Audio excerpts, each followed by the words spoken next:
오늘 이 내용들은 또 레위인들이 또 하나님께 찬양하며 고백하는 내용인데, 사실 이 느헤미야서의 9장 말씀을 쭉 읽어보면 성경 전체에서 나타난 하나님과 우리와의 모습을 아주 요약판으로 기록하고 있다고 보면 됩니다. 하나님은 사랑이 많으시고 우리를 용서하시고 인간은 끊임없이 돌아서고 또 회개하고 또 다시 돌아서고, 그런 모습을 통해서 하나님의 사랑이 어떠한지를 우리에게 또 잘 보여주고 있죠. 이스라엘 백성들이 순종하지 않았을 때 하나님 그들을 심판하고 징계하십니다. 근데 하나님은 어떻게 그들을 징계하십니까? 과거에는 하나님 직접 땅을 갈르기도 하고 그랬지만, 보통은 다른 나라의 이웃 나라들을 통해서 이스라엘 백성을 징계하셨죠. 이스라엘 백성들을 이웃 나라들 침공하게 만들고 그들을 정복하고 지배하고 억압함으로써 고통을 강하게 만듭니다. 그러면 이제 이스라엘 백성들이 그들이 때문에 당한 고난과 혼란을 하나님께 부르짖어요. 그래서 하나님께서 그 기도를 들으시고 또 큰 긍휼을 베풀어 주시죠. 그러면서 그들을 구원해 주셨습니다. 오늘 말씀은 사사시대를 되게 잘 요약하고 있기도 하고 구약 전체를 잘 요약하고 있다고 볼 수가 있는데, 그러면 하나님께서 또 이스라엘 백성들을 구원할 때 어떻게 구원해 주셨습니까? 역사적으로 보면 하나님 또 무슨 불같이 개입하셔갖고 불을 내리고 해서 적을 물리쳐 주는 것이 아니죠. 이스라엘 백성에게 누구를 만들어 보내시죠? 이스라엘 백성 구원할 지도자를 보내세요. 그러면 그 사람을 중심으로 이스라엘 백성이 뭉치게 만들고 전략을 하나님께 이끌어 가시고 전쟁에서 승리하신 것이죠. 그래서 다시금 이스라엘 백성들이 또 평화로운 시대를 누리게 됩니다. 자, 오늘 말씀도 보면 이스라엘 백성들이 죄를 지어서 하나님의 심판을 받고 다른 나라들의 침공을 받고 고통을 당해서 그들이 하나님께 부르짖어서 하나님 크신 긍휼을 베풀어 주셨죠. 그래서 다시금 하나님께서 또 다른 지도자를 보내서 이스라엘 백성을 구원해 주셨다는 말이죠. 그래서 하나님의 구원을 얻었습니다. 28절에 보면 그렇게 해서 평강을 얻었습니다. 그래서 어떻게 행동합니까? 우리가 하나님께 기도해서 부르짖었더니 하나님 우리의 기도를 응답해 주셨구나, 그렇게 고백하면서 더욱더 주님을 따르고 선행하며 살았습니까? 오늘 말씀 보면 그러지 않았다고 말해요. 그냥 죽고 살고 기도해서 하나님께서 응답해 주셨더니 살만하니까 또 다시 주님을 따르지 않았다, 또 다시 주님의 말씀을 듣지 않고 또 다시 순종하지 않았다라고 말합니다. 얼마 지나서 또 다시 악을 행한 거예요. 그러니까 하나님께서 또 다시 이스라엘 백성들을 대적의 손에 맡기셨고 또 이스라엘 백성들이 또 부르짖게 됩니다. 하나님은 여러 번 주의 긍휼로 우리를 건져 내셨다라고 말합니다. 이게 하나님의 은혜의 모습이고 또 이스라엘 백성들의 패턴이에요. 엄밀하게 말하면 우리의 패턴이기도 합니다. 열심히 어려움을 당하면 기도하고 하나님께서 복을 주시면 더 잘 섬기는 것이 아니라 언제 그랬냐 싶고 또 다시 돌아서고 그런 경우가 빌비지 않습니까? 그런 경우가 사실 너무 많아요. 그냥 어려울 때 금세 기도하다가 또 응답받는데 언제 기도했냐, 그렇게 어떤 경우 중보기도 막 부탁했다가 니만 기도했냐, 나도 기도했다, 그러기를 하지 않는가. 그렇게 하면서 우리는 다시 옛날로 돌아가요. 다시 불순종의 시대로 또 갑니다. 그런데 하나님께서 그런 상황을 여러 번 어떻게 하셨다고요? 긍휼로 받아들여 주셨다, 이렇게 성경은 이야기하고 있습니다. 자, 29절 말씀을 보면 하나님께서 이스라엘 백성들이 주의 율법을 복종케 하려고 경계했다라고 기록되어 있거든요. 이 말은 하나님께서 이스라엘 백성들이 율법을 지키도록 경고하셨다라고 말씀하고 있습니다. 그러면 하나님께서 누구를 통해 경고하십니까? 예언자를 통해서 경고합니다. 그래서 이스라엘의 예언자 역할은 매우 중요합니다. 구약의 두 기둥을 모세오경 중심으로 한 하나의 큰 틀이 하나 있고, 그다음에 예언서를 중심으로 한 또 큰 틀이 있어요. 두 기둥이 있습니다. 양 틀을 통해서 또 시편과 잠언과 전도서가 놓여 있거든요. 그래서 이 큰 두 기둥이 하나는 모세 율법 전통이고 또 하나는 예언자 전통이라고 그래요. 이 예언자들은 하나님의 계시를 받고 하나님의 말씀을 전해주는 사람들입니다. 그래서 이스라엘을 되게 하는 것은 율법도 중요했지만 하나님의 말씀을 선포한 예언자들이 있었기 때문에 이스라엘 될 수 있었던 겁니다. 그럼 우리가 예언자 그러면 여러분 어떤 생각 듭니까? 미래에 대한 예언이라고 생각하는데 사실 구약에 대해서 예언자들은 미래에 대한 예언을 하시는 경우도 있지만 그보다 더 중요한 것은 이건 부분적인 기능이에요. 하나님의 말씀의 대언자예요. 그 시대를 향한 하나님께서 말씀이 있어요. 그 시대를 하나님 뜻이 있어요. 그 시대를 향한 하나님 뜻을 대변하는 사람이 예언자예요. 그래서 지금도 예언자들이라고 뭡니까? 시대에 저항하는 사람들 또는 시대에 하나님의 뜻을 분명하게 선포하는 사람들 뭐 이런 사람들 향해서 시대적 예언자다 이렇게 말씀합니다. 우리는 이 예언이라는 단어 때문에 우리가 예언자의 기능을 많이 좀 혼동하는데 예언자들은 구약 예언자의 핵심적 사역이 뭡니까? 하나님의 말씀의 대리자예요. 말씀의 대변자로서의 예언자입니다. 시대를 향한 하나님의 음성을 듣고 그 이야기를 선포해 주는 사람이 예언자예요. 그래서 우리는 그런 예언자 정신을 또 교회가 회복을 해야 됩니다. 우리 교회 안에서 여러분 안에 예언자 정신이 회복된다는 것은 뭘 의미합니까? 우리가 예언자적 메시지를 발휘하는 것도 중요하지만 예언자적인 메시지를 들을 줄도 알아야 돼요. 이 말이 무슨 말이냐면요, 여러분을 위로하는 소리도 들을 수 있어야 되지만 여러분을 책망하는 소리도 들을 수 있어야 돼요. 이렇게 하나님의 경고에 대해서 이스라엘 백성이 어떻게 반응합니까? 자, 하나님이 메시지 29절부터 기록되어져 있죠. 하나님의 경계에 대해서 말하는데 이건 경고예요. 자, 하나님의 말씀대로 살면 생명을 얻어요. 좋은 길에 하나님의 말씀이 있죠. 그런 사람들은 하나님의 말씀에 귀를 기울이지 않습니다. 오늘 본문에 뭐라고 기억하고 있냐면 29절인데 그들이 교만해서 주의 계명을 듣지 않았다라고 기록되어 있어요. 그리고 주의 규례를 범했다. 그러면 고집해서 어깨를 내밀면 목을 굳게 했다. 이게 뭐냐면 이렇게 하고 Why not? 이런 거. 그게 나랑 무슨 상관이야.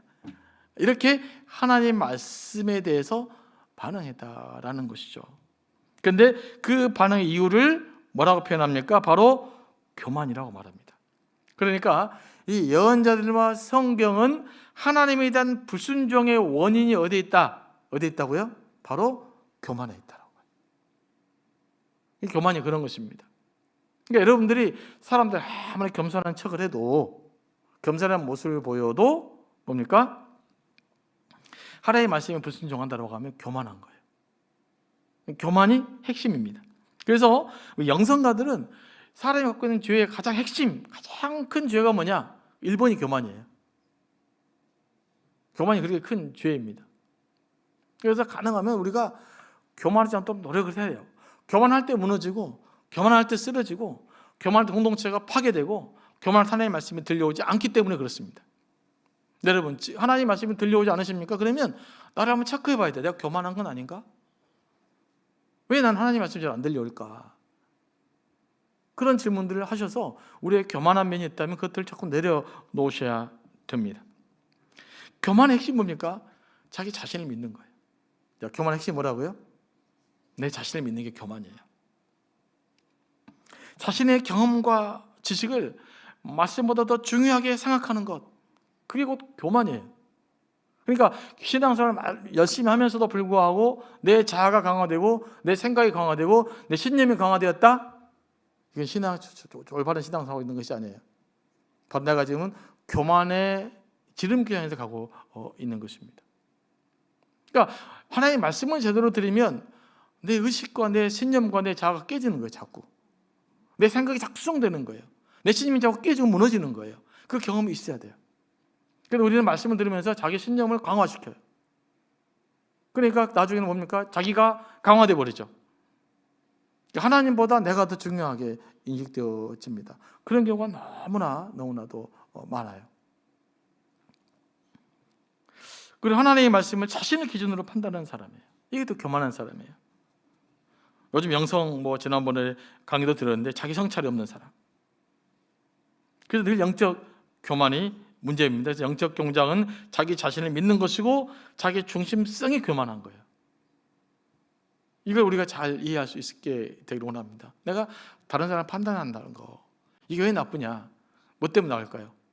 그 판단은 자기 중심성에서 나오기 때문에 다른 사람을 판단하면 안 되는 거예요. 물론 시대적인 죄악에 대해서는 우리가 불연히 맞설 수 있어야 되죠. 하지만 그것이 아니면 우리는 맞설 때 뭡니까? 불의한 정보에 대해서는 제가 여러분이 청와대에서 피켓 들고 데모해도 돼요. 저는 환영합니다. 하지만 사람에 대해서는 그러면 안 돼요. 요즘 이해되시나요? 이게 유행이던데 이해되실까요? 네. 여러분 그렇게 하셔야 되는 거예요. 근데 정말 사람도 어떠냐면요, 정말 위험한 데는 다 피해 다니고 만만한 사람들한테만 정의를 세우고 만만한 사람들한테만 생각을 강구하고 만만하면 내가 그냥 해보려고 그러고, 이게 교만이란 말이에요. 다 자기 중심적에서 나온 겁니다. 그래서 꼭 데모하고 싶으면 제가 지지줄 테니까 청와대 앞이나 국회에서 잠깐 사시고, 사람 앞에서는 웬만하면 안 하는 게 좋아요. 왜냐하면 그 모든 것이 자기 중심성에서 나오는 것이 대부분이기 때문에 그래요. 물론 아닌 것도 있긴 있어요. 우리가 분별하기 힘들잖아요. 그러니까 아예 교만한 자세를 안 갖는 것이 굉장히 중요한 것이죠. 그리고 이스라엘의 교만과 불순종이 무엇과 관련되어 있었습니까? 이게 사회적 현상으로 다시 볼게요. 25절 보면 그들에게 뭐가 있었습니까? 하나님이 기도를 들어주셔서 그들이 또 하나님 그들이 인도해 주셔서 큰 복을 즐겼다고 말해요. 큰 복을 즐겼어요. 그런데 큰 복을 즐기고 난 뒤에 하나님 잘 따르는 것이 아니라 오히려 하나님과 반대되고 하나님께 불순종하는 일을 행하게 된 겁니다. 28절 보면 평강을 얻은 후에라고 기록되죠. 기도를 해서 하나님께서 이스라엘 백성 그 외국의 압제에서부터 다른 나라의 이제 아갑으로부터 해방시켰단 말이에요. 평강 얻었는데 그리고 나서 어떻게 됩니까? 다시 하나님께 돌아서요. 저는 이 말씀을 가만히 묵상하다가 보면서 참 하나의 깨달음이었어요. 사람은 힘들 때는 하나님께 부르짖는데 먹고 살만 하니까 큰 근심거리가 없어지니까 복을 받으니까 성공하니까 교만해지는구나. 그래서 교만해져서 하나님께 불순종하지 않게 되는구나 라는 걸 다시 한번 발견하게 됩니다. 어려울 때 열심히 기도하잖아요. 어려울 때 다들 웬만하면 겸손해집니다. 내가 힘드니까. 이제 문제는 언제 있다고요? 먹고 살만 하면, 평강이 찾아오면, 성공하면, 일이 잘 되면, 걱정 근심 없어지면 그때 영적인 문제가 찾아온다는 거예요. 오늘 분위기가 그렇잖아요. 그래서 우리는 항상 깨어 기도할 수 있어야 됩니다. 그래서 어려울 때도 기도해야 되지만 실은 어려움 없을 때 내 인생의 문제 잘 될 때 더 열심히 기도하셔야 돼요. 바로 그때가 교만해질 그 순간이기 때문에 그래요. 그때 딱 겸손하면 더 큰 하나님의 은혜가 여러분에게 임할 줄로 믿습니다. 사실 이스라엘 백성들이 우리나라보다 더 많은 외침을 받고 고통을 받았어요. 그 이유가 무엇입니까? 바로 오늘 말씀들을 따르면 불순종하기 때문입니다. 하나님의 경고의 말씀을 듣지 않았기 때문이다. 듣기는 들어도 심각하게 듣지 않았기 때문이죠. 웬만큼 이스라엘 백성이 얼마나 말을 안 들어요. 툭하면 사사기 보면 그냥 13번을 바뀌었잖아요. 그럼 13번 다 크게 죄를 지은 거예요. 용서해 주시고 받아주시고 또 그냥 징계하고 용서하면 또 받아주고 징계하고 용서하면 받아주고. 그래서 31절 말씀 이렇게 이야기하고 있습니다. 자, 31절 말씀 다 같이 읽어볼까요? 시작. 주의 크신 긍휼로 그들을 아주 멸하지 아니하시며 버리지도 아니하셨사오니 주는 은혜로우시고 불쌍히 여기시는 하나님이심이니이다. 아멘. 하나님 그 30절 보면 여러 동안 참으시고 또 참으시고 또 참으셨는데 이스라엘은 그래도 범죄하니까 이제는 더 크게 벌을 내리셨는데 그럼에도 하나님 마음은 뭐예요? 긍휼의 함이 풍성하셨다는 거예요. 언제 돌아올래? 이게 하나님의 마음이에요. 하나님 매를 때리면서 하나님 마음은 언제 돌아올래? 좀 빨리 돌아와라. 좀 덜 맞고 돌아와라. 나 너 때리기 싫다. 이런 마음 아니겠어요? 그러니까 주의 크신 긍휼로 그들을 아주 멸시하지 아니하시고 버리시도 아니하셨사오니 주는 은혜로우시고 불쌍히 여기시는 하나님이십니다. 저는 이 말씀이 참 오늘 또 목사님의 감동이 많이 됐어요. 여기서 우리는 하나님의 사랑을 봅니다. 때리고 품고 때리고 품고 때리고 품고 하면서도 이스라엘을 결코 포기하지 않습니다. 이게 사랑이에요. 사랑이라고 그냥 무조건 그냥 포옹만 하지 않습니다. 징계한 매도 때리고 하시면 또 품고 또 말 안 되면 매를 때리면 또 품고 이렇게 이게 우리를 향한 하나님의 사랑이에요. 악한 자를 하나님은 징계하십니다. 그러나 하나님은 징계 자체가 하나님의 목적이 아니세요. 징계를 통해 우리가 돌아오기를 원하는 것이 하나님의 마음이에요. 그러니까 우리를 하나님의 궁극적인 마음이 뭐냐? 내가 너를 사랑한다. 내 사랑을 좀 받아다오. 내 사랑을 좀 같이 좀 잘 살아보자. 내가 너를 징계하지 않고 살았으면 좋겠다. 이게 하나님의 마음입니다. 저는 하나님의 마음을 저희들 좀 자꾸 읽어내야 된다고 믿어요. 때로 내가 참 못 살잖아요. 내가 잘못 살잖아요. 또 징계받잖아요. 어려움 당하잖아요. 그러나 나중에 하나님의 마음 뭐라고요? 나 너 이제 그만 때리고 싶어. 나 좀 돌아왔으면 좋겠어. 회개하고 돌아온 마음을 주님은 그렇게 원하신다라는 것을 주님 말씀을 쭉 묵상하면서 그런 마음이 되게 감동이 됐어요. 이 하나님의 사랑에 좀 묵상하시면 우리 좀 감사되지 않습니까? 감사해야 돼요. 놀라운 거잖아요. 우리는 날마다 배신하는데 날마다 우리를 돌아오기를 그냥 기다리시고, 날마다 우리는 탕자가 돼서 떠났지만 하나님은 탕자 아버지처럼 우리를 날마다 기다리시는 하나님을 생각하고 하나님의 묵상하며 살아가는 것이 우리가 하나님의 사랑을 받은 자로서 해야 될 일인 줄로 믿습니다. 그런데 인간이 이제 본성이 변하지 않아요. 그래서 하나님이 마지막 최종적으로 결정하신 것이 뭡니까? 그래도 하나님 인간이 안 변해. 하나님 결정하신 것이 예수님 십자가에 달리게 하신 거예요. 인간의 본성은 아무래도 안 되겠구나. 그래서 그런 인간을 마지막으로 다 품을 수 있는 방법이 뭘까? 바로 예수님의 사랑하는 아들이 십자가 밖에 돌아가셔 죽으심으로 우리의 죄값을 치르시는 거예요. 그래서 이제는 그 예수를 믿는 자마다 우리를 살게 하신 것입니다. 그러니까 이 전체적인 맥락에서 예수 그리스도의 사건까지 묵상하면 하나님의 사랑이 얼마나 참 크고 얼마나 위대한지 우리가 알 수가 있습니다. 하나님 우리를 이렇게 사랑하셨다. 우리도 이 하나님의 말씀을 담은 자로서 또 사랑하는 삶을 살아갈 수 있게 되기를 원합니다. 그래서 관계가 틀어진 경우가 있을 수가 있어요. 그렇죠? 그러면 내가 잘못했다 싶으면 항상 미안합니다 라고 이야기하시고, 또 누구든지 미안합니다 라고 말하면 또 받아주시고, 그래서 화해를 만들어가는 것, 그 일이 이 예수 그리스도를 품는 자로서의 살아갈 삶이라고 믿습니다. 근데 잘못하면서도 이스라엘 백성처럼 뭐 고개를 이렇게 와이나 이렇게 하고 있으면 어떻게 되겠어요? 근데 어쩌라고? 뭐 해라, 뭐 내 배 어쩌라 이렇게 그러면 안 되는 거죠. 그러면 용서라는 것이 불가능해집니다. 여러분, 용서와 사랑은요, 하나님만 무조건적으로 용서할 수가 있어요. 사람은 무조건 용서가 불가능합니다. 인간의 사랑은요, 용서 빌고 용서해 주면서 용서하는 거예요. 내 잘못을 인정할 때 용서가 되는 거예요. 일방은 네만 용서해라, 그건 불가능합니다. 상대방이 용서를 받을 준비가 안 돼 있어요. 근데 용서해봐야 소용이 없어요. 내가 언제 용서해달라고 그랬냐 니한테? 그럼 어떻게 할 거예요? 그래서 용서는 어떻게 됩니까? 우리가 사랑하는 교회가 돼야 되잖아요. 그러면 내가 무언가 잘못하거나 실수한 일 생각이 나면 나의 잘못 인정해야 돼. 그 인정해 주면 그것을 받아들이고 수용해 줘야 되는 거예요.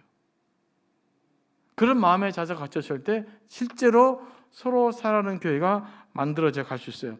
우리가 왜 서로 사랑하는 교회를 실패합니까? 네가 나를 용서해라고 자꾸 말해요. 네만 나한테 사랑해라고 말해요. 내가 어떻게 살든지 나는 상관없으니까 너는 나를 사랑해야 된다고 말하기 때문에 사랑이 안 되는 거예요. 그렇잖아요. 사랑이 될 수가 없잖아요. 진정한 사랑의 공동체는 내 잘못을 인정하고 고백하고 솔직히 시인할 때 비로소 사랑의 공동체가 만들어져 가는 거예요. 그때 십자가의 능력이 우리 안에 본격적으로 나타나게 될 줄로 믿습니다. 자, 그러면서 마지막으로 넘어오면 레위인들 어떻게 기도합니까? 오늘까지 당한 모든 환난을 착히 여기지 마시옵소서. 그러면 하나님께도 기도하죠. 아수르 왕 때부터 시작해서 바벨론을 거쳐 지금에 이르기까지, 바벨론 포로 이후에 예루살렘 들어올 때까지 여전히 이스라엘에게는 적대 세력이 있었고 그들을 괴롭히는 세력이 있었습니다. 하나님, 우리가 여기까지 당한 고난 작게 여기지 마세요. 우리 너무 엄청난 힘들어요. 우리 고통스러웠어요.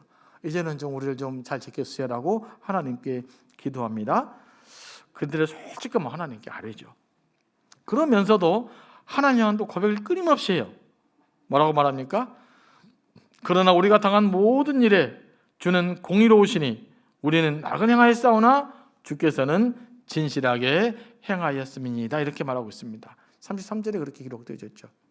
자, 하나님 때문에 고통받고 있어요. 상황 자체가 고통받고 있는데 뭐라고 고백하냐면 그래도 하나님은 선하십니다요. 내가 악하기 때문에 고통받고 있습니다입니다. 여러분 지금 고난당하고 있어요. 그러니까 너무 힘들고 고통스러운데 어떻게 고백하는 거예요? 그래도 하나님은 선하십니다 라고 고백하는 거예요.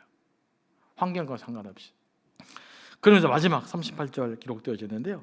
이제 마지막 절이니까 다 같이 읽어보겠습니다. 시작.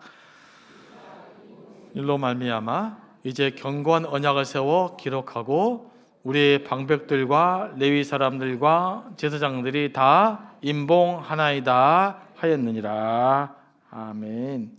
자, 이렇게 쭉 역사를 설명하면 쭉 하고 이제 뭡니까? 우리가 하나님 앞에 똑바로 살겠습니다. 매우 곤란이 심하오니 우리가 다시 한번 하나님 앞에 견고한 언약을 세워서 하나님과 다시 한번 분명한 약속을 맺어서 그 약속대로 살겠습니다라고 고백한 거예요.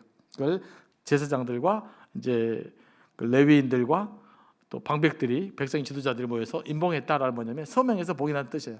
다 이제 대표로 서명을 합니다. 그리고 나서 봉인을 하는 거죠. 약속을 하나님께 정한 것입니다. 서명이 이때부터 서명한 것 같아요. 네, 서명해서 봉인을 냈습니다. 이게 뭡니까? 이스라엘이 공적으로 우리 이제는 하나님으로부터 다시금 하나님과 계약을 맺고 다시금 하나님의 언약을 지키는 백성으로 이제는 살기곤 합니다. 그러니까 이스라엘 역사를 쭉 돌아보면서 그냥 단지 지식으로 끝나는 것이 아니라 뭘로 끝나요? 오늘의 결단으로 끝납니다. 이게 역사를 배우는 의미예요. 역사를 과거에 뭐 세종대왕이 뭐 이순신 장군이 어쨌다 뭐 그걸 줄줄 외우는 게 역사가 아니고 그 역사를 통해 그럼 우리는 어떻게 살 거냐? 이 답을 찾아내는 것이 역사죠. 그 역사를 배우는 방법이에요. 그래서 역사를 쭉 살펴보면 그래 이제 우리는 다시금 역사를 돌아보니까 우리 너무나 잘못 살았습니다. 이제 하나님 뜻대로 살겠습니다 결단하면서 결론을 맺게 되는 것이죠. 우리가 과거를 돌아볼 때 그런 역사의식이 필요합니다. 지식으로 역사를 잘하는 것이 역사를 아는 것이 아니에요. 그 역사를 통해서 우리는 오늘 어떻게 살 것인가 그 질문에 말씀을 통해 답을 찾을 때 새로운 역사의식이 생기면서 그 역사의식을 통해서 하나님 우리를 인도해 가신 새로운 역사가 만들어져 갈 줄로 믿습니다. 그래서 여러분도 숙제 한번 내보겠습니다. 이 시간에 뭐 찬양하면서 해도 좋고 또 집에 가셔도 좋고 쭉 여러분 인생을 쫙 돌아보면서 또 말씀을 깨달으면 하나님 그러면 나는 이제 이 시대를 향해서 이 기회를 향해서 내 개인을 살면서 어떻게 살겠습니까? 길을 원합니다 라고 한번 적어보시기 바랍니다. 숙제 해보시겠습니까? 네, 해보시기 바랍니다. 그래서 그 결단 가슴에 품고 또 적으셔서 핸드폰으로 찍으셔가지고 여러분 올리면 다 공개돼서 올려지니까 참 좋아요. 여러분의 결단 누구나 다 알아볼 수 있잖아요. 네, 그래서 사진도 업데이트 하시고 그래서 우리의 결단들이 자꾸 업데이트되고 고백되어지는 그래서 그 결단 우리 하루하루 새로워지는 또 저와 여러분들이 되기를 소망합니다.